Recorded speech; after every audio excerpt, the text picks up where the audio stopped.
What's up, guys? My name is Zach, and today I am driving a 2015 Kia Soul. Up front is a 1.6-liter inline-4, and down below is a 6-speed automatic transmission. Now, I am super excited to be driving this Kia Soul for two reasons. First of all, it's nearing 200,000 miles. It has 191,000 miles on it, which I always find interesting to review higher mileage vehicles because it gives an actual real-life look at how these vehicles age. The second reason is that I've always had a soft spot for Kia Souls, especially these later generation ones. I think these are like technically second gen Kia Souls. The mid 2010s have always been my favorite. And so I get to share with you one today that is in a beautiful, beautiful brown. But if you would like to submit your own vehicle, you can head on over to my website, zackpradel.com/submit. It's a quick and easy submission form. It takes under a minute to fill out, and I come out to you. But let's get back to that 1.6-liter inline-4 under the hood. It is nothing special. Now, you could also find these with a 2-liter at the time, which actually were a little bit more peppy, a little bit more fun engines to really rev out and drive. But this is just the 1.6. This is the base, baby. And so it's not anything groundbreaking, but it doesn't have to be. And that will funnel into my final thoughts segment. Like I said, paired to it is a 6-speed automatic. However, you could find these in manual, and I actually did review a manual Kia Soul here on the channel 2 years ago. So if you want to seek that out, I'll put that at the end of the video as well. Last but not least, the Kia Soul is front-wheel drive, as they have always came. Now, how does it feel to drive a 191,000-mile 2015 Kia Soul? It's actually pretty nice. I don't notice anything out of the ordinary besides the rear suspension. The rear suspension is pretty tired, and there is a slight knock, slight squeak coming from the rear end. That's just going to happen over 191,000 miles, and so to be expected, and you can get that fixed for sure. I've always enjoyed the seating position of the Kia Soul. I think the visibility out the front is pretty good. Visibility out the rear isn't great. You could find these with backup cameras in the Era, but this one doesn't have one. Overall, it's fine. With that stuff out of the way, let's talk about the interior. Well, in front of me, I have 3 main gauges. Off to the left is my tachometer. In the center is my speedometer, along with digital gauge for the odometer and average MPG. And then off to the right, we have our coolant temperature and fuel. On the steering wheel, on the left, we have our volume mode and skip track, along with our phone options. And off to the right, we have our cruise control options, trip reset, and our steering feel. I've always found it interesting that this generation of Kia Soul gets steering adjustment, but you have 3 modes for normal, sport, and comfort. Very, very interesting. Off to the left, we do have a speaker and climate vent, gauge dimmer switch, and traction control off. And moving under the door, we have our power mirrors, power locks, and power window adjustments. Moving into the center, 2 more climate vents along with the hazard switch. Our radio, this is the base model radio. Nothing interesting here, although it does give you the date and time, which is nice. And down below, we have our favorites, tune, and volume knobs. And then we have our climate controls. Fan speed off to the left, where to send it in the center, temperature off to the right, of course, with AC. We also have an eco button, very interesting, sort of out in the middle of nowhere. 2 12-volt outlets and a little cubby, and the shifter itself. The shifter is shared with a lot of other Kia products of the era, and it's fine. It does the job and shifts the 6-speed auto. Then we do have cup holders, so we will do a big friggin' bottle test here in the 2015 Kia Soul, and unfortunately, yet predictably, it does in fact fail the big friggin' bottle test. Then we get a center console with nothing in it, and the seats are decently comfortable. Yes, they are basic and base model. They're not leather, they're cloth. Would I say that this is the most comfortable seating experience I've had this century?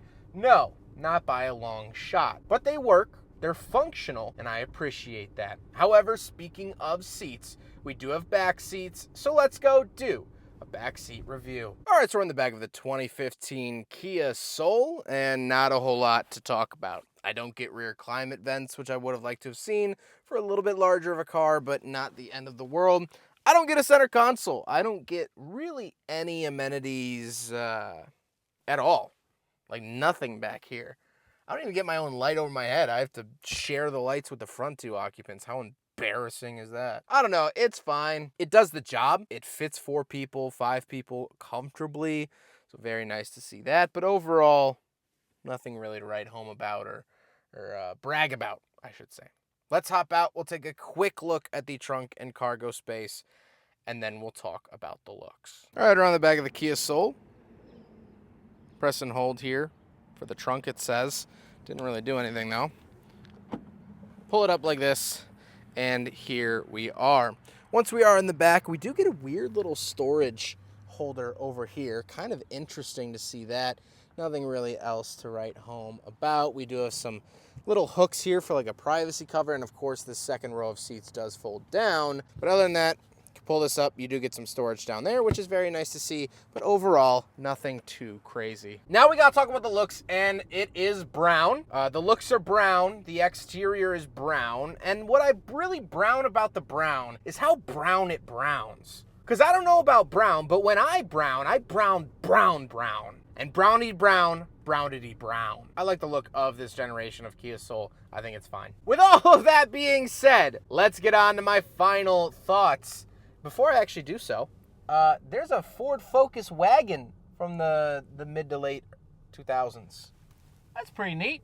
I want to drive one of those, and it has mirror tint on it too. But let's get back to the vehicle at hand, the Kia Soul from 2015. What do I think driving it? Well, it's nothing special. You know, I don't get any crazy driving feel. My veins aren't pulsing with the Kia logo. No, it's fine. It's whatever. But here's the brutal honesty, and follow me with this because it might get a little abstract. The Kia Soul is nearly perfect. It's easy to get in and out of. It's a good height. You don't have to drop yourself down into it or step up onto it. Visibility, very adequate. The steering, adjustable and wonderful. It just has a little 1.6 liter. It doesn't have any crazy hybrid batteries that are gonna fail in 5 years. It doesn't have any turbos that are gonna blow up and suck oil. It's basic. And yes, of course, every car has its problems, but replacing a 1.6 liter is not that hard at any Kia dealer. It has a trunk where you can fit things into it. It's not huge. You know, I'm not driving a Ford Expedition or Chevy Suburban, but it's also not tiny. It's not a little Miata. It's not a Mini Cooper. It's not gonna get crushed like a Coke can. Heaven forbid I sideswipe a mailbox. It just feels to me like this is the kind of car that like a superior alien world would drive. An alien race that doesn't have any form of emotion or passion or guilt or doubt. It's very, very logical. It's this height because that's how tall a human is, and it's easy to get in and out of. It has this powertrain because it's simple and it works. It doesn't feel in here like there's any fluff. There's no extra. There's no trying to wow the driver. And in all honesty, what it's actually lacking, funny enough, is a soul. This car is an appliance. It gets me from point A to point B with the occasional point C. And that's what I like. Not every car has to be a blood-pumping sports car. And I know I film a lot of them on the channel. I film a lot of cool and wonderful cars. And I love doing that, and I always will. And I personally want to own an interesting car. But there are many other people besides me in this world that just want to go to the store. They just need to get to work. They just need to get to school. They just need to get to soccer practice or band practice, or they just want to go see a friend and they don't care what they do it in. That's where the Kia Soul really shines. And that's why I wanted to drive this one here today. I hope you guys enjoyed the video. Huge thank you to Carl for letting me take out his Kia Soul. What a wonderful, wonderful vehicle. Carl has been absolutely wonderful to work with. We have filmed his vehicles for many, many years at this point, and I've filmed many, many of his cars. This is one of his latest acquisitions. Huge thank you to Carl for all of that, and I appreciate him very much. But I hope you guys enjoyed the video. Don't forget to rate the video, comment on the video, and subscribe if you really liked it. Take care, guys.